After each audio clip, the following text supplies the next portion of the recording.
Great morning, everyone. Great morning. This is Kanika Sharma from J International School, and today we are going to perform a physics experiment in which we are going to study about the helical spring.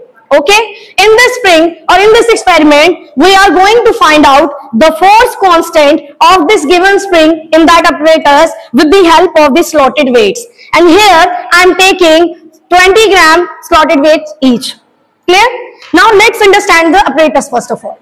When you have a look over it, you can see in the Hooke's law apparatus, there is a scale provided over here 0 to 25. And when I find out the least count of the scale, that will be from 0 to 1, there are 10 lines in between. So overall I got the 0.1 centimeter for the least count of this scale. Clear? And here we are provided with this pointer. With the help of pointer, we will find out the exact value of the extension in the spring when we add the slotted weight here. Clear? First weight we will do, we're going to take it like 20 gram.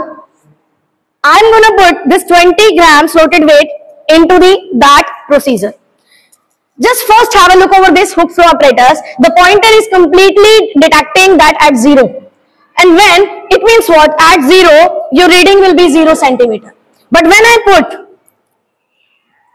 just put this 20 gram slotted weight in this hanger, there is an extension you can see in the spring. Let's have a look over the observation table. On the value of 0, you got the 0 extension in the spring. Similarly, when you added 20 grams slotted weight into the hanger, you got 3.5 extension in the spring. Respectively, when you perform this experiment several times, you got the different readings for the different slotted weight. Now, what we have to do, we have to make graph between F and L, and you can see I have drawn over the graph.